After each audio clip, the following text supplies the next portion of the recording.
नमस्कार दोस्तों, हर्षित द्विवेदी एजुकेशन में आपका स्वागत है। मेरा नाम है विनीत सागर। डेली वनलाइनर्स फॉर एग्जाम्स 16 अगस्त 2022। आज के इंपॉर्टेंट वनलाइनर्स कौन कौन सा है चेक करते हैं। सबसे पहला, उदार शक्ति बाइलैटरल एक्सरसाइज। उदार शक्ति एक बाइलैटरल एक्सरसाइज है between Indian air force and royal Malaysian air force. Royal Malaysian air force को RMAF भी बोलते हैं। 4 दिन का बाइलैटरल एक्सरसाइज है। ये रिसेंटली मलेशिया में स्टार्ट हुआ है।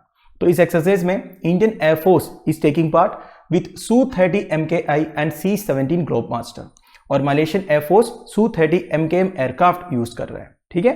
नाउ सुखोई 30 कॉम्बैट एयरक्राफ्ट लेके पहला बाइलैटरल एयरफोर्स एक्सरसाइज हुआ था 2018 में।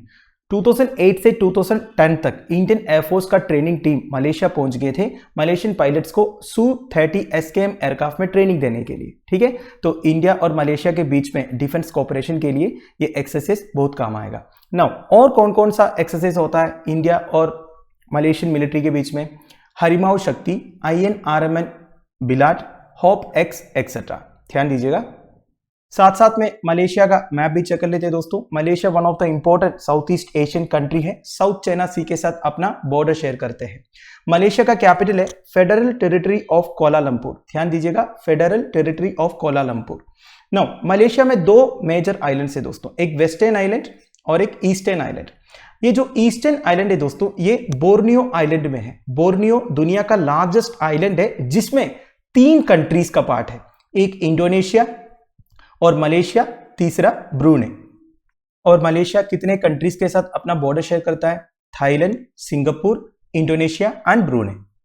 अगला है advanced towed artillery gun system. इस बार इंडिपेंडेंस डे में जब नेशनल एंथम प्ले हुआ 21 वोली गन सैल्यूट दिया गया using indigenously developed howitzer gun ATAG। ATAG का फुल फॉर्म है advanced towed artillery gun system. इसे defence research and development organisation ने डेवलप। वैसे जो गन सैल्यूट्स का ट्रेडिशन क्या है दोस्तों, ये वेस्टर्न नेवी से ओरिजिनेट करते हैं दोस्तों। बेसिकली गन्स को एक पर्टिकुलर मैनर में फायर करते हैं और ये कन्वे करते हैं कि हमारा कोई बेलिगरेंट इंटेंशन नहीं है, मतलब हम कोई अटैक नहीं कर रहे हैं, बस हम कोई एक पर्टिकुलर पर्पस के लिए गन फायर कर रहा है। जैसे कि ये ट्रेडिशन यूज करते हैं रेस्पेक्ट पे करने के लिए, जैसे कि क्राउन को, रॉयल्स को, मिलिट्री कमांडर्स को, हेड्स ऑफ द स्टेट्स को। ये बात आपको पता ही होगा। नो, इंडिया में आर्टिलरी गन सैल्यूट्स फायर होते हैं दोस्तों रिपब्लिक डे के दिन, इंडिपेंडेंस डे के दिन, और जब प्रेसिडेंट का ओथ टेकिंग सेरेमनी होता है तब। नाउ ATAGS के बारे में कुछ basic details. It is an indigenous 155 mm into 52 caliber howitzer gun developed by the Defense Research and Development Organization और DRDO का Pune based facility armament research and development establish, जिसे ARDE बोलते हैं, ये नोडल एजेंसी था। वैसे ये होवित्जर मतलब क्या होता है दोस्तों? देखिए, जितने लॉन्ग रेंज आर्टिलरी गन्स है ना, इसका एक कॉमन टर्म या फिर अम्ब्रेला टर्म है होवित्जर। वैसे आपने बोफोर्स स्कैंडल के बारे में सुना होगा, जिसकी वजह से हमारा former prime minister Rajiv Gandhi को रिजाइन करना पड़ा था। तो Bofors scandal basically purchase of howitzer 155 mm gun को लेके था।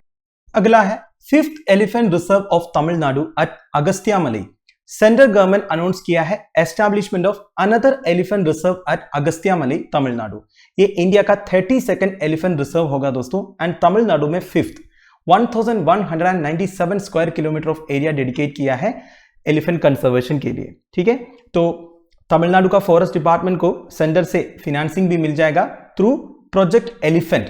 ठीक है। प्रोजेक्ट एलिफेंट के बारे में आपने सुना होगा, बेसिकली एलिफेंट कंजर्वेशन को लेके प्रोजेक्ट एलिफेंट सेंट्रल गवर्नमेंट ने लॉन्च किया था। वैसे इंडिया में इस एलिफेंट रिजर्व को छोड़ के 31 एलिफेंट रिजर्व्स है और लास्ट 3 ईयर्स में 3 एलिफेंट रिजर्व नोटिफाई किया सेंट्रल गवर्नमेंट ने। कौन कौन सा? Dandeli elephant reserve Karnataka, Singphan elephant reserve Nagaland and Lemru elephant reserve Chhattisgarh. तो इसके हिसाब से total 76,508 square kilometre elephant reserve area है दोस्तों इंडिया में अक्रॉस 14 स्टेट्स। वैसे पूरी दुनिया में largest number of wild Asian elephants India में है। 2017 सेंसस के हिसाब से इंडियन एलिफेंट्स का पॉपुलेशन 27,312 है, मतलब ग्लोबल पॉपुलेशन का 55% इंडिया में है।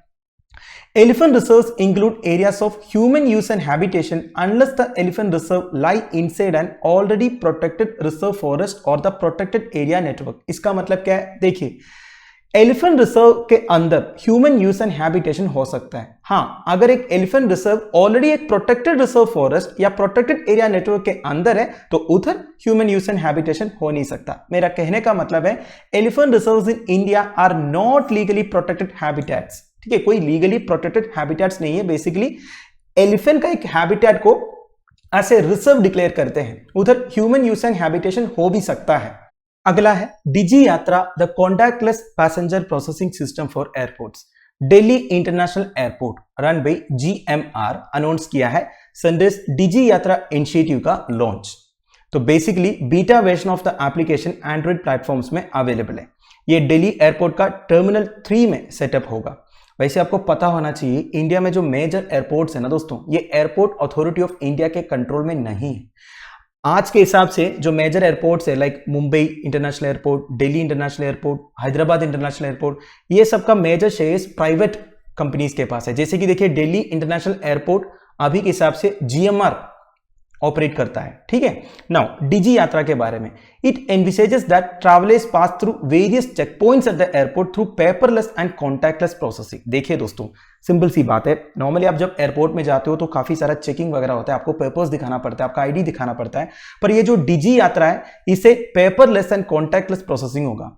तो बेसिकली एयरपोर्ट में आपको चेक इन करना है, सिक्योरिटी चेक एरियाज के थ्रू जाना है, एयरक्राफ्ट बोर्डिंग करना है, इसमें फेशियल रिकॉग्निशन फीचर यूज किया जाएगा। तो ये फैसिलिटी यूज करने के लिए पैसेंजर्स को सबसे पहले डिजी यात्रा ऐप इंस्टॉल करना पड़ेगा स्मार्टफोन्स में। Now the project is being implemented by Digi Yatra foundation. ये जो डिजी यात्रा फाउंडेशन है एक जॉइंट वेंचर कंपनी है। इसमें शेयर होल्डर्स कौन कौन है? एयरपोर्ट्स अथॉरिटी ऑफ इंडिया का 26% स्टेक है, फिर Bengaluru airport, Delhi airport, Hyderabad airport, Mumbai airport and Cochin international airport भी है।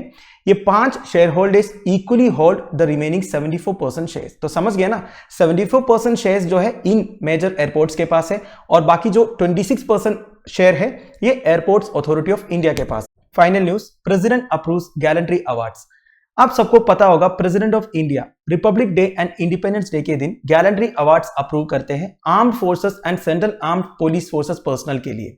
तो इस बार on the eve of independence day president Murmu has approved 40 mention in dispatches. Mention in dispatches एक टाइप का गैलेंट्री अवार्ड है जो आर्म्ड फोर्सेस पर्सनल को देते हैं for their remarkable contributions in different military operations. ठीक है, तो इस बार 40 मेंशन इन डिस्पैचेस अप्रूव किया है आर्मी पर्सनल के लिए, एक एयरफोर्स पर्सनल के लिए and another 2 army dog Excel.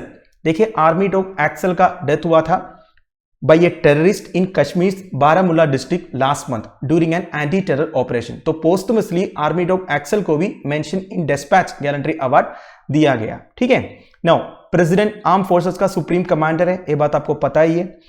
तो ये गैलेंट्री अवार्ड्स में कौन कौन से मेडल्स आते हैं दोस्तों? देखिए इस बार वैसे कीर्ति चक्रा, 3 कीर्ति चक्रा, 13 शौर्य चक्रास, 2 बार 2 सेना मेडल्स, 81 सेना मेडल्स, 1 नौसेना मेडल एंड 7 वायु सेना मेडल गैलेंट्री दिए गए। वैसे दोस्तों कौन कौन सा गैलेंट्री अवार्ड्स? सबसे ऊपर आता है परमवीर चक्र, फिर महावीर चक्र, वीर चक्र, कीर्ति चक्र, शौर्य चक्र, अशोक चक्र, इस तरह अलग अलग अवार्ड से। वैसे चैनल में एक वीडियो अवेलेबल है दोस्तों गैलेंट्री अवार्ड्स के बारे में, हर्षित द्विवेदी नाम के साथ सर्च कीजिएगा, आपको वीडियो मिल जाएगा। उसमें सारे gallantry awards and non gallantry awards के बारे में डिटेल्ड एक्सप्लेनेशन है। इस बार प्रेसिडेंट मुर्मू प्रेसिडेंट्स तत्राक्षक मेडल भी अप्रूव किए दोस्तों। तत्राक्षक मेडल कोस्ट गार्ड पर्सनल को दिए जाते हैं दोस्तों on the occasion of Republic day and independence day every year. देखिए आपसे सवाल पूछ सकता है तत्राक्षक मेडल कौन सा फोर्स से रिलेटेड है, तो बता दीजिएगा इंडियन कोस्ट गार्ड से। तो दोस्तों दैट्स इट। आई होप आपको वीडियो इन्फॉर्मेटिव लगा होगा। लेक्चर की PDF एज यूजुअल आपको टेलीग्राम चैनल में मिल जाएगा जिसका लिंक नीचे डिस्क्रिप्शन बॉक्स में प्रोवाइडेड है। Thank you for watching, bye bye, have a nice day.